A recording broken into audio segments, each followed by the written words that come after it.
Welcome to the Growth Engine podcast. Today, I'm delighted to be joined by Laura Brown, Global Marketing Director at M&G Investments. With over a decade at M&G, Laura has led teams across investment marketing and strategic planning, intertwining business acumen with creative marketing. She's a former entrepreneur and confectionery trailblazer, lauded for her gourmet sweets business, infusing her strategic approach with an entrepreneurial spirit. Laura brings a wealth of knowledge in steering M&G's marketing to drive growth and innovation. Thank you for joining us today. Pleasure. Could we kick off by you giving us a bit of a background to your role at M&G and what it is that you do there? Sure. So I am responsible for the global marketing activities for the asset management part of M&G, and have been at M&G on and off for about 20 years now, which is quite scary. And I'm responsible for channel marketing activities, which includes, I guess, support for events, collateral, advertising, brand, in terms of the activation for the M&G Investments brand, client intelligence of understanding what the clients require of us. And we also have an investment marketing team who do written content and things like that. So a wide range. Right. And I had a look at your LinkedIn profile before we met, as you'd expect, and I realised that you didn't start in marketing. You've actually got a very strong background in business strategy, which you've worked at majority of the time in M&G. So can you talk to me about that and why it was that you decided to sort of jump over the fence, so to speak? Yeah, absolutely. I mean, I suppose I've had kind of two jumps from strategy to marketing within my career at M&G, actually. So started in a kind of grad scheme at M&G and ended up doing strategic planning for the asset management wholesale business. Okay. And then during that time, there became opportunities to take on more of the investment marketing, so the content events piece, and I had some perspective on how we could do that. I had some ideas and was also quite keen to take more ownership. So that was back in, I think, 2007 or so. It was Right. a long time ago. Oh my god. And then more recently, when I returned to M&G back in 2018, I came back in to look at the asset management business strategy, which is effectively kind of almost like an internal consultancy team. So we're working with the leadership team to develop and articulate the asset management business strategy, doing internal projects, working with finance on the business planning and things like that. And again, during that process, I mean, it's a really great role. You get to know everything that's going on in the business. You're in the room, which is always a really good thing to be involved in. But increasingly, I was kind of ready to get more involved and have more responsibility for actually delivery. So not just recommending what we needed to do, but actually being responsible for doing it. So Right. that was where the my interest came, and there was a restructure in the marketing team going on, taking it from a central function into the asset management business. So I made my pitch at that stage to say, please, can I have a go? It's unusual that route, because I mean a lot of the times within marketing, when you're reading about marketing, one of the most common kind of bugbears is that there's not enough strategy in marketing, and marketers can be accused of being too tactical. So to come the other way, you must have quite a unique perspective within obviously running a that marketing you're team. basically replaying my interview for me. Yeah, I think I don't know if that is the case. I think sometimes the marketing teams kind of get a bad rep for that, but certainly with the way that I've approached it is very much understanding kind of what does the business want to do, and then what does marketing need to do to support that. Yeah. So you start with the business requirement and then go to what the teams need to do to help with that, rather than an isolated, disconnected marketing function, which I guess is a risk, but yeah, certainly would bring that approach. Having that approach, are you in discussions with the senior team? I think at it M&G? helps with credibility with both the sales teams and with the kind of senior leadership team, because obviously I've come from a different angle in terms of observing and understanding the marketing activity and what it needs to do to help support the growth. And an understanding kind of what the important metrics are from a business perspective. So it sometimes helps with kind of, I guess, pitching what we need in terms of budgets or why Um, we're doing what we're doing. Can you expand on that about to explain how you would go about having that discussion with the senior team, talking about the specific metrics that the Yeah. So, business? I mean, I guess it's thinking about what's important for them, which is, revenue growth Yeah, ultimately, and then understanding what their priorities are to deliver that, whether that be channel expansion, particular regions, or a particular investment capability that we need to grow. And then knowing that, working out how the things we want to do support that. So, and I suppose some of that is across how we would talk about sort of product marketing or channel marketing, hmm so specific commercial objectives that need to be achieved. But then there's also the work that we need to do from a brand point of view, which I guess is often the harder thing to get everyone to understand why you need to do it. And I think that's been something that I've been quite focused on this year, is to really try and articulate why we're trying to do both, not just one. yes. So you've been in your role now, just under a year, Yes, just over a exactly. year. So I took it on sort of on interim basis this time last year, and Okay. then formally in the February. When you came in, what's on your to-do list for the year? What's been really brilliant about the year is kind of seeing what's already in the team, like the people that are in the team, and listening to them. So a lot of it was just about understanding what ideas they had and what we wanted to do. Some of it was about foundations. So we kind of just had a look at sort of the support model we had with sort of agency relationships and things like that. So we did a bit of sort of the usual sort of Bit of have, housekeeping. housekeeping, get the foundations in place.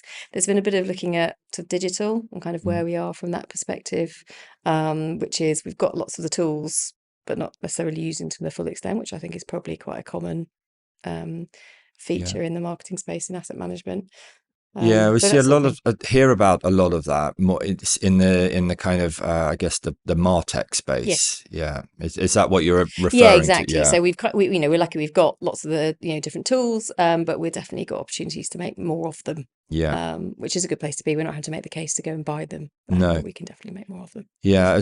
We've met a few people on this podcast that are in different stages. They're either getting in their Martech stack or struggling in the sense of we've got all this, but once it's in, and it can be such a mission to get the right equipment in, and Yeah. then what do you do with it once it's in? So yeah, it sounds like you're in that second part. Definitely. I mean, it kind of ties back in, I guess, to that kind of point where everyone's trying to demonstrate the value of marketing, and some of that you do at the front end, which is saying this is the case for giving us some investment, and some of it Mm, is showing you gave us that investment, this is the return on that. yeah. And obviously, some of those tools in the martech space really help you with that latter Yes, yeah. point. I'd want to dive into that a little bit more, but before we move on, I That's want right. to talk about your role because you were in M&G, you took a Yep. break, and you've come back, and you've got an unusual story about when you took that break. Yes. Can you expand on that for Yeah, so us? I had 3 children and decided at that stage I was kind of like, right, I think I need a bit of time, spend some time with them, and then did that, but also then started a business. So I set up a Because it's nice confectionery. and Yeah, peaceful, exactly. I think it was a bit slightly random decision making, to be honest. But I set up a confectionery business making sweets, right? sort of gourmet sweets for grown-ups was the kind of pitch, which was like caramels and sherbet dib dabs and kind of all just with elevated flavors and that kind of thing. Honestly, my children have never forgiven me the fact I don't still do this I is a can bit of, imagine. they're like, what do? You used to do this, and now you do that. But You've gone from Willy I Wonka know, well, to exactly. I'm not sure it was ever quite that exciting, but it was definitely probably more exciting than marketing and asset management. Not that that's not exciting, but certainly for if you're 12, it's not quite as thrilling. yes, So yeah, so I mean, it was everything really, from kind of product development and working on that to getting involved in a launch, and yeah, it was really interesting, enjoyable. Had some really good highlights, had some lowlights in yeah. that. It was phenomenally successful. You were getting Well, I mean, I think, yeah, so some bits were really successful, wasn't it? We ended up in some really high profile shops, yeah, I but did we ever saw. make any profit? No. Yeah, So, yes, but lessons in that process, yeah, definitely. yeah. It was. I mean, yeah. The range of stores I saw that you were stocked in was enormously impressive. Yeah. But it's yeah, In some ways, sort of too successful too quickly, as in it got to the point where the manufacturing couldn't keep up with the demand, right. and that meant that I had a sort of scale problem more quickly than I might have expected. Yeah, And when I was doing sort of trying to do 3 days a week because of the children, and then that was sort of eating into it when you have to sort of wrap sweets and Yeah, of package them course. and do all of that kind of stuff. So yes. So that eventually that you kind of let. It got to a point where that I tried to find a factory, so I was like kind of like, right, we can't. My husband was coming home from work and having to wrap sweets in the evening, so it got to the point where it just wasn't sustainable and it No, wasn't no, fun. no, So no. the bit that I really enjoyed was the sales marketing element of it, which I guess is reassuring. Yes. But the sort of factory delivery of it was not what I enjoyed No, as much. So it was I tried to find an outsource option, try and find a factory partner. I just couldn't find anyone to make it no. at a price that That would was cheaper work. than how I could do it with a couple No, of no. people at home. Was this pre-Brexit? So presumably that challenge would have got Yes, it harder was. after. Yes, it was. So I did have it had even it had a Dutch a Yeah, department store on the list, but yeah, that would have become quite impossible, I think yeah, now. yeah. I've got a few friends that have one's a tea manufacturer and ended up having to move a factory over to Europe because of the Yeah, red if you're tape and exporting there as well, it's hard, right? yes. But anyway, so that Yes. you passed Yeah. from the confectionery business and back to M&G. Yeah. And I'm intrigued to see from the lessons that you've learned from running your own business.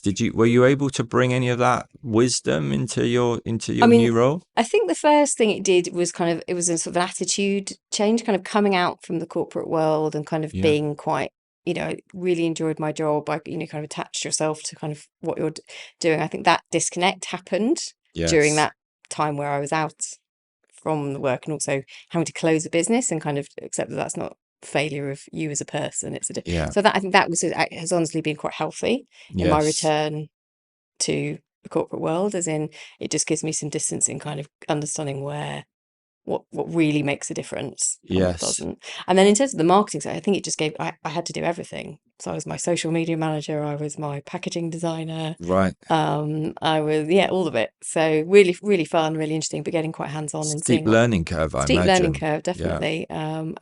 Made me quite fluent in social media at the time. Yes. And probably use it still a little bit too much as a result, to be honest. When you come back into the corporate role, because you don't, I guess previously you didn't have that knowledge on all of those different tactical elements of marketing.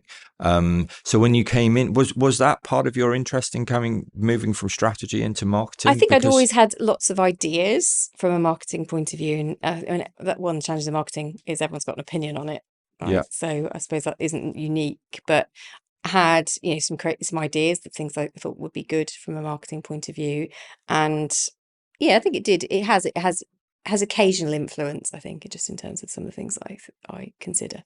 so let's move again. You're back in M&G. Yeah. You've made the transition from strategy Yes. into marketing. I'm interested to explore how you may go. Your approach may be unique in what you bring from strategic planning and insight into understanding what the business is focused on and how you start executing that as a marketing plan. Is there anything you can tell us about that? I mean, I don't know if it's unique, so certainly wouldn't assume that. But I think where I start, I guess, is looking at the plan and the conversations with sales on where their priorities sit, and then also because I'm not a marketer by kind of background, I've spent a bit of time, I guess, reading marketing literature, listening to podcasts, all that kind of thing, just to really educate myself Yeah, so that I understand kind of what the science tells you. Being in the in the strategic planning side, yeah. you get a real focus on data and using that as a way to make your case. So I think that has been a focus as well, is looking Yeah. at that. Where were those resources? What were those I mean, it's resources that you definitely leapt on? started from a sort of a podcast and then going into those things after that. So I suppose key things would be, I mean, the Uncensored CMO is Right. Yeah. a great podcast that has a good, not as good as this one, obviously, but Especially this very especially this one. episode, yeah.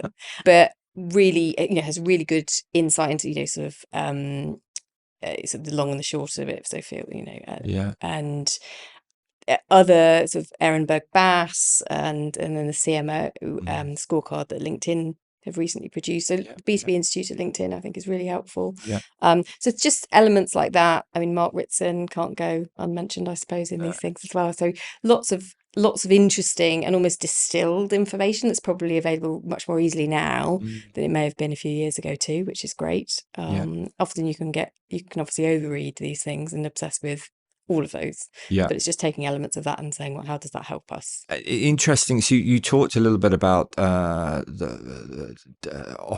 guess, operational execution, sales tactics versus brand building, very much in that area of Yeah. long and the short. So Yeah. how do you then go about building out that knowledge and then start executing on what the business is looking for? And I guess the lesson in all those ones is the both point, isn't it? It's Yeah. the and in the long and the short of it that's the key. And I suppose that's the bit that we've been trying to do as a team, which is challenging from a capacity point of view, always trying Yeah. to kind of do these things simultaneously.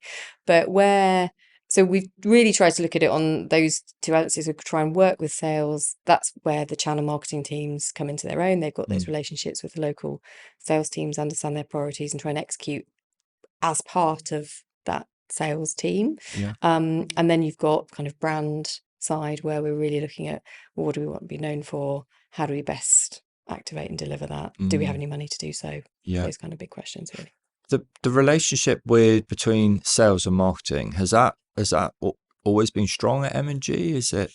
I mean, I think, yes, definitely at the country level, I think that's always worked really, really well. And I think you get, because they're generally sort of almost smaller teams sitting in market, you often get that really, really strong entrepreneurial sense of a team. I think it varies, it ebbs and flows, right? When everything's going well, one team wants to take the credit. Yeah. When everything's going, is more challenging, then it might be more difficult. But yeah, it's something that I've been working within asset management marketing now, I think for probably 10 years or so, and I've heard that originally when I started, sales and marketing were very, very separate teams. Then there seems to be this coming together of recognizing, working together. But now certain organizations are starting to merge them under one department and changing name from distribution to client group. Yeah. So there seems to be, we seem to be midway in this evolution. And I just wondered where M&G were within that. I think spectrum. Historically it's always been really very strong in terms of that partnership. You've always seen quite a strong alignment between the two. Right. But in terms of the sort of structural piece, we're absolutely under that distribution team. We haven't called it a client group, but it's distribution, product, and marketing is all under one. Right. Okay. And the team that you've got a pretty large team. I know not as large as some asset managers, but I think you said there's about 80 that sit within marketing. How's that structured out? So we have a European and Asia channel marketing team, so two different teams based locally. So there are different teams within different locations within each of those teams. And then we have within the London hub, we've got an investment marketing team that includes product marketing, product reporting, presentations, sort of pitch decks and so on. We have also within that a kind of thought leadership writing team. So all the sort of written content comes from there. There is an events team and kind of provide that specialism in terms of delivery and strategy from an events point of view. And then I also have a marketing strategic planning team, which kind of I sort of introduced this year, I guess, with my background. Kind of thinking really I needed help with change and also the planning and creating some consistency. And how do they almost work on the different geographic regions that you focus them in on, or could it be products? Yeah. They will generally work sort of across, really. So we might be working on sort of the institutional plan, or we might be kind of going, right, we as a team, we're missing this tool, or we need to work out how we make better use of the marketing tech stack. So there'll be different projects, different elements that they would work in, but they're working with the sort of team heads, but really just to help facilitate that, because it's quite hard to do when you're trying to do it at the side of your desk. And is that department you set up? And so were those individuals already in place? They were in the building, but it was a kind of focus of what they were doing. Yeah. But are you happy to talk about that? Yeah.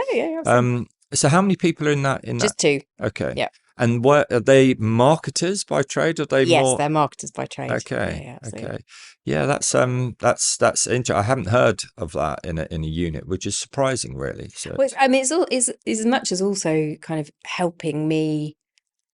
Well, you have so many demands in terms of kind of yeah, what's the plan here, what's the plan here, and all of that kind of thing. It's actually just providing that mm, quality yeah, in that articulation as well, yeah, that really helps. And obviously there's, fun and games around controls, compliance, risk, and yeah, so on that also require some focus. So I would say they're also covering that as well within yeah. their remit. Which presumably gives you a bit more headspace because you're not.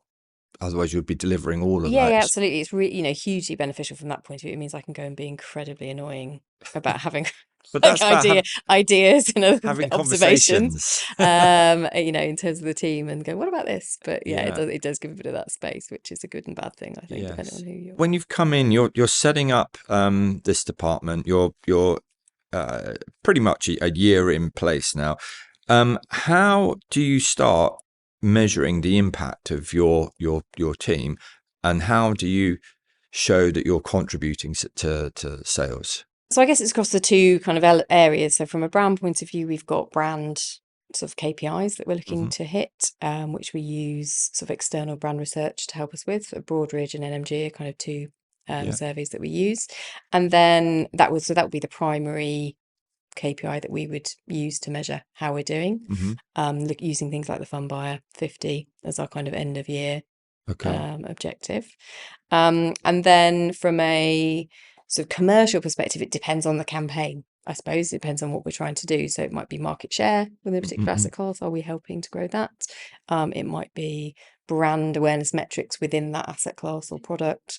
It might be pure sales. It might be feedback. It's a combination of the two, as well as, I guess, specific KPIs around, campaign activity, whether that's engagement or visits or Yes. whatever it might. You mentioned about tracking the brand and tracking brand's Yeah. performance. What what are you currently doing to enhance the brand visibility in the market? So we have been in the last few months doing a bit more sort of out of home activity in certain markets, doing some sort of targeted campaigns in those, Mm, both at a sort of account based marketing level and also overall. So depending on the market, we've been trying a few things there, and then we've also been trying out a few things to make us a little bit more visible, given we want to make our budgets work as effectively as possible. So trying a few other things from a creative point of view. okay. We've launched a new magazine called Ampersand, which is a kind of combining sort of thought leadership, but also in a kind of highly designed way, It using lots looks of it looks infographics. And beautiful. I had yeah, it's, something a I look mean, at. all done internally, like really, apart from the comic book, which Yeah, we used a sort of specific artist for that. But yeah, just trying to approach things in a slightly different way, hopefully to yeah, make people kind of make us a bit more memorable. yeah. Is that purely, is it purely digital? No, so we print Okay. not thousands of copies, but for events. Yeah. So to hand out there, and that's been really well received too. So just a kind of combination of things. Yeah, I was super impressed by it. Oh, thank you. The Yeah, writing was, the team well, was the writing was fabulous, but the design was absolutely stunning really, really good as job well. and fun. I think. I mean, I know that sort of you can't put a value on fun, but Mm, from a team perspective, the work on that I think has been really, really mm, enjoyable. And obviously that helps when you're often dealing with potentially more dry things as well. So having a bit of yes. that combination. And how regular is that? Is that? It's going to be half yearly Yeah, at the moment. I yeah, think and unless we get crazy demand and we have to do it as a full-time yeah, thing. But yeah, half yearly is the plan. yeah. And what is there measurements on that you put into place? I Is think it when we more? launched it, we were looking really for a sort of client feedback as an Yeah. anecdotal thing is something we will be looking for. We've got sign-ups, kind of people who are registering to, receive information on future Mm, copies. That's been going quite well, I think, given expectations. yeah. But yeah, they're the main measures at this stage. I think we would ideally see it as contributing to kind of an overall brand Yeah. perception, but that's obviously you can't point specifically to No. Ampersand's role in that. No, no. Okay. And you mentioned that you're trying different things in different regions. Can you? I suppose it depends on kind of how well we're known in different spaces. So, I mean, one example is so within Ampersand, we have a comic from our Bond Vigilantes Yep. team. So Bond Vigilantes is our fixed income team's blog that's been running for over 10 years now. Hugely successful. And we sort of taken that, created these sort of comic book characters from the team, but we've then used that in events. So in the UK and Europe, we've used that as kind of the styling for events. We've kind of gone with a fully kind of pop art kind of concept. But in Asia, for example, we would do that quite differently. We're not known in lots of Asian markets. We're introducing ourselves, so we're taking quite a different approach there in terms of building our awareness. We'll save sort of Bond Vigilantes perhaps for a later date when they understand us and know us, so that rather than presenting ourselves in that way. Bond Vigilantes was one of the first references I heard about when I first started working in this space. And it was really fresh and new, and everyone was going crazy for it. Absolutely. And the vision from the investment, the reason it's lasted so long and has so much credibility is it's come from the investment team. So Jim Levis, who's the CIO of Fixed Income, his idea. And that's why we're still doing it, but also why people still engage with it, and it's got high quality kind of content. It's almost because from a marketing perspective, we're quite a light touch in that process rather than getting in the way. We try and just help it to happen. And then, well, that's an enormous success, isn't it, as a piece of content marketing in this space? It's probably, I would say, it's up there if not the longest running it format. Certainly was one of the first ones that came out to market. And probably, as you say, one of the longest running. And it's interesting to see that's how it's evolved and now into comic book characters. Exactly. And that we might have to do more frequently than 6 monthly. I think that's been well received. There's also a launch video, and in my notes I've got Wes Anderson. Okay, so this is a slightly random idea that I had where we want to do something for the launch that didn't feel like here's another thought leadership magazine from an asset manager, that was slightly out of the ordinary. So we're trying to take inspiration, I guess, from whatever, from a pop culture point of view, is happening at the time of the latest edition launch. And I mean, I guess our options back in September were sort of the Barbie movie and Wes Anderson. So Wes Anderson definitely felt the safest, much as I would have been tempted. But definitely the safest option from a sort of kind of brand point of view, and just an opportunity to create something just slightly fun and out of the ordinary. I mean, the engagement on that social post is like the best performing one we've had this year for a long time. I mean, it definitely internally as well as externally has created a few wry smiles and fun things, and we've had offers from within the business. Loads of people want to be in the next one. Oh, that's great. So if anyone has any ideas for what that topic should be, like what the theme should be, that would be very helpful, because we're sort of a bit stuck. That's interesting. There seems to be a common theme that about having fun, and whether that's internally for your team and making sure that they're enjoying what they're doing, but also there seems to be this slight lightness of touch, which is really refreshing, that you're not taking yourselves too seriously. No, I mean, I think we can do serious work without being completely serious, and I think that is really, really important.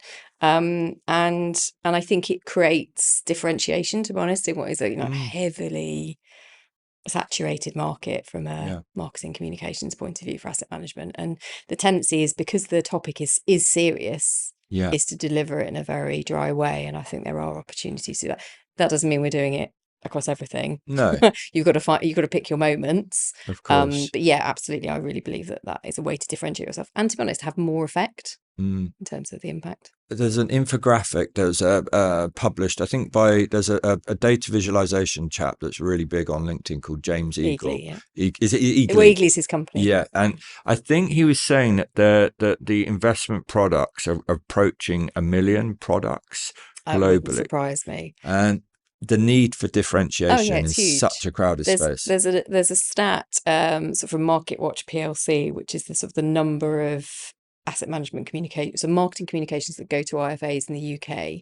So in 1 month it's about 1,800, and in a year it's about 80,000. It's crazy. So if you're going to send out another piece, how do you make sure your email's opened? How do you make sure people want to come to your event? It is a challenge. With culturally within a lot of asset managers, there's a real, I guess, almost fear of pushing the boundaries a little bit too much. But it I mean, doesn't sound like that's the case at well, M&G. certainly. I mean, I can't speak for anywhere else. Obviously, you've seen my CV. I haven't worked anywhere else. Certainly, for, the way I'm talking to my team is absolutely. Let's just try some things. Not all of them are going to work, Yeah. but it will. That is what we want to test and see. Mm-mm. It's helpful when the data backs up the thesis that Yeah. more interesting, more creative results in better response. And we just need to demonstrate that that's true to be able to push it a bit further. We're not going to go full entertainment just yet, but I think there'll be a bit more of that. Going back to what you were saying at the beginning of our discussion about listening to the marketing podcast, and this is what they'll tell you, that Yeah, absolutely. creativity gives you It more gives you the edge, right? effectiveness. Yeah, it's like 78% of B2B ads are defined as dull. Yes. And if you can cut okay, through there that, you go. and yeah, it's I mean, obviously, I now need to actually deliver some ads that don't fit into that category, but like you say, it's not all pieces. So you I guess you start with perhaps more of the cutting through for the brand awareness, and then you can there's still definitely. time And to, there's places you can do it more, social, other thing, event space, you probably can do more of that. Whereas in proper white papers, or certainly from a servicing point of view, there are you shouldn't be doing that. So yeah, you find your pick your moments. and the big territories for you, Mm-hmm. being Europe Mm-hmm. and Asia. Yes. With you mentioned a little bit about it being less well known in Mm-hmm. Asia, so that do you still take a kind of like distinctive approach? Yeah, I'd say we do. And we've taken ampersand Okay. out to Asia, and we're just sort of testing. Really, we kind of want to make sure people understand who we are before we kind of immediately go with what might be seen as slightly more zany Yeah. approach to things. But it's definitely part of the mix. Mm. And so it just depends where we are. So in Taiwan, we're sort of at that early stage in terms of increasing our visibility. In other markets, we're more established. So it just depends. And within Europe, is it fairly consistent within Europe, the In terms of approach? our kind of awareness and pitch, Yeah. yes, I'd say so. It depends. We're generally well known from a fixed income perspective, partly bond vigilantes, partly Yeah. just sort of, capabilities we've sold in the past, and we sort of, that would be quite consistent across the whole of Europe. And then within that, there would then be some variants of what else we might be known for, Yes. depending on whether the market was more institutional or wholesale. We've talked a little bit about this. This is marketing literature and science. Oh, Um, okay. so you mentioned Ehrenberg Bass Yes, Institute, which is obviously the home of marketing science, yes, with yes. Byron Sharp, and I forget Yeah. who's. Oh, and Jenny Romaniuk. That's Yes. the name. I think I don't know if I said that correctly, but that's Yeah, I think you've done better than I would. Tell me about how you kind of like take that knowledge I and mean, start to apply. I would definitely say I'm not spending hours and hours reading the detail, but I have got I've got copies of Byron Charles' book and Jenny's book on sort of building brands and all those. Distinctive Yeah, assets and exactly, and all those kind of concepts I think have been really just interesting when I'm kind of thinking, okay, where are we in our mm, process when we're thinking about the brand and how we develop it, and that's all been really useful. But I wouldn't say I kind of take it and then we follow it exactly. It's no, more, I guess, just sort of a you interesting things that use it as I'm a tool curious to about. reflect on. Yeah, exactly, and then go and kind of ask annoying questions, as I said. Yeah. I mean, I think I think the Ehrenberg Bass is supported by mainly FMCG brands, and Yes, particularly Unilever, I yes, believe. I So think so.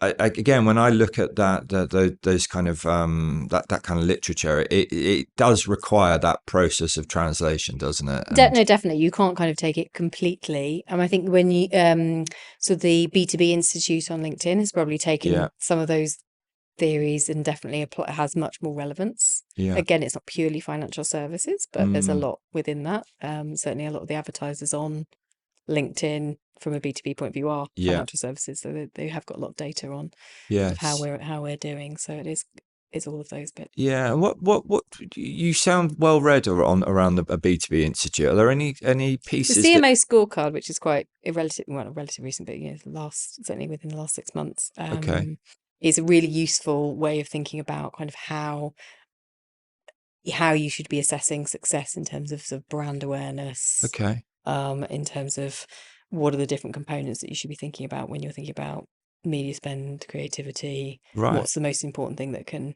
move the dial, and comes back to creativity. Right.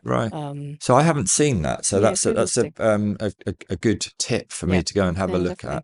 at. CMO scorecard. Yep. Anything else that pops the top of Well, mind? there's a podcast I'm listening to at the moment called Let's Make This More Interesting. Okay. Adam Morgan, and it's really good. There's lots of different ideas for ways to make topics more engaging, or delivery mechanisms, lessons from a producer at the X Factor, for example, about how, so I don't know, just things like that that I think usually just give me one idea that will Yeah. be kind of. I always use X Factor when I'm talking about formats for Yes. videos. Yeah.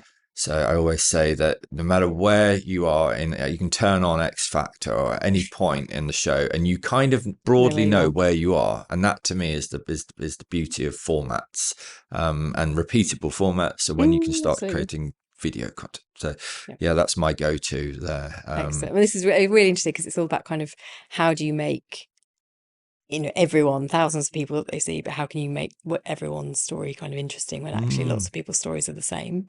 And that's that sounds interesting when you think fascinating. about, I guess, asset management pitches or anything like that.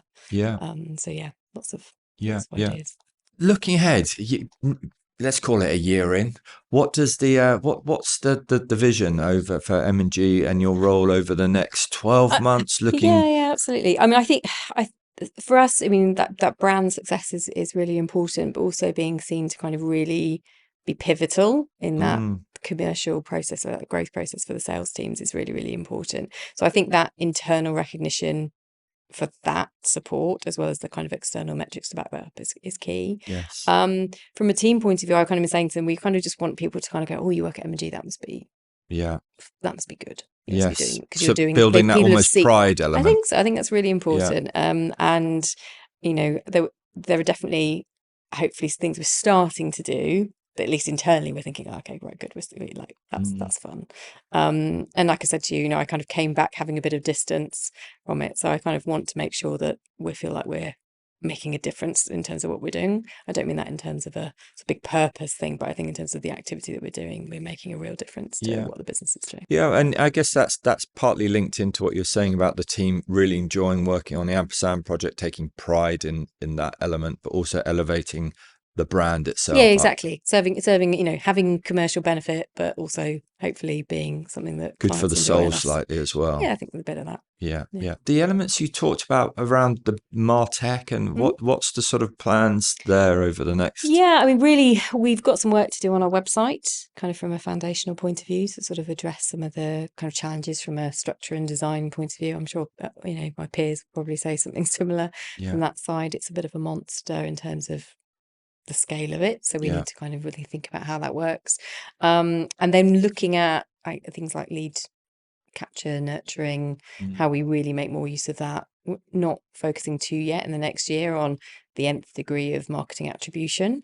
It's more about making sure we can demonstrate, whether that's at an account-based marketing level or just more generally at a country level, that we're starting to add some value. So that will take some time, but certainly the proof of concept is going to be really, really important in that. Right. Well, thank you so much for sitting down with us today and having a wide-ranging discussion. My pleasure. Covering sweets to Ehrenberg Bass, Mark Ritson, and Byron Sharp. I think we've covered many bases. And given me a bit of reading material to go back to with as well. So I'll be looking at LinkedIn B2B Institute. So excellent. Great stuff. Thank you very much. Pleasure. Thank you. Thank you for listening today to The Growth Engine. If you enjoyed this episode and like to hear more, please do subscribe wherever you get your podcasts from, and follow us on LinkedIn for regular updates, or on hubagency.co.uk. Thank you, and see you next time.